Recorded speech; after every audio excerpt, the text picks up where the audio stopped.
Good afternoon, Nigeria. My name is Simo Mcunu, and I'm here for Coinfest Nigeria 2018.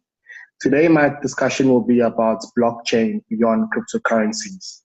Currently, I work for a company called Cashaa. We are a top 100 blockchain technology company. Our technology basically enables international money remittance to take place instantaneously with zero fees. And previous to that, I used to work at FNB, First National Bank, the largest bank in Africa by market cap. And I serve as a chairperson for the advisory board advising on technology.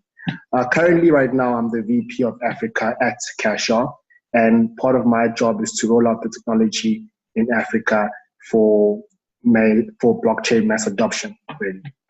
Yeah, so blockchain beyond cryptocurrencies. The first topic that I think we can apply blockchain into is for group savings.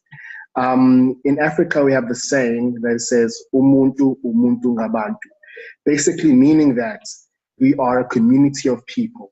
And, using the blockchain, what we can see happening in the future is a community adopts a blockchain, and from that, they create their own digital IDs on the blockchain. And it opens up a wide variety of saving options for them, such as they can save in Bitcoin, they can save in Ethereum, they can save even in their local traditional currency.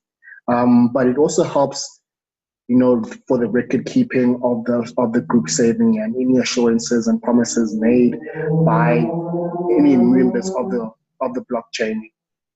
It keeps track of their performance and what has been said to be promised needs to be delivered.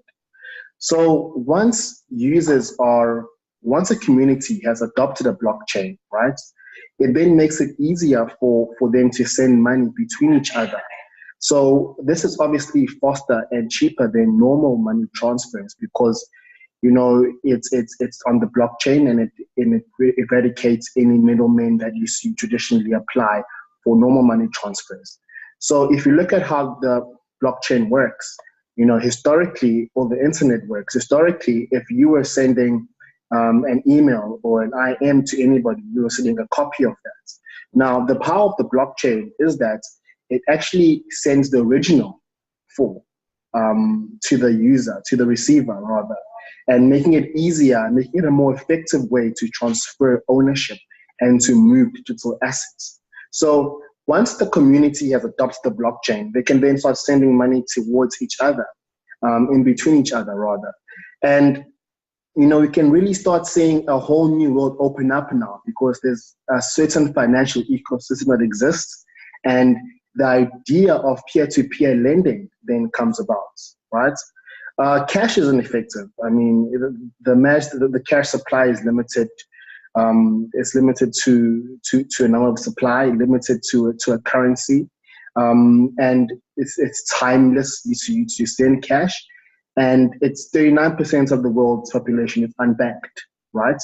So we have this blockchain now, and people have got the digital IDs, and everything that has been recorded is true. It can't be duplicated. It can't be immutable. It can't be imitated.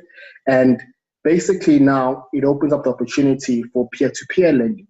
Users can then use the blockchain and go back and assess and, do administration checks on loans that they've used. But also furthermore, it opens up a new world for loan tokenization, which basically means that investors can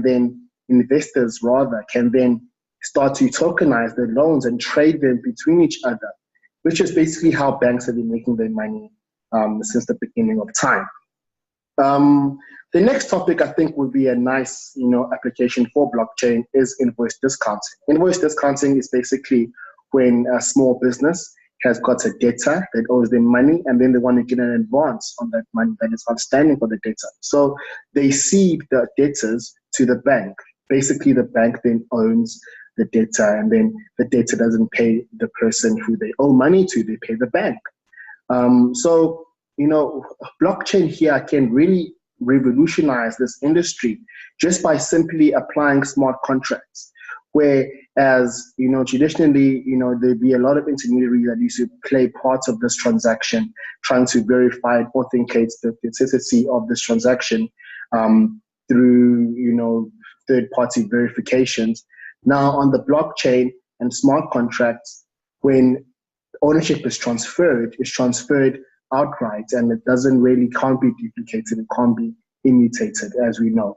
So we can really start seeing the whole financial ecosystem being changed, and it's being made simpler for invoice discounting, for group savings, for peer-to-peer lending, and for sending of money in remittance to any country. And yeah, so that's about it for today. In closing, I'd like to say blockchain is a power to change the way we do business. And cryptocurrencies is just the tip of the iceberg. Okay, thank you. This is VP Africa signing out.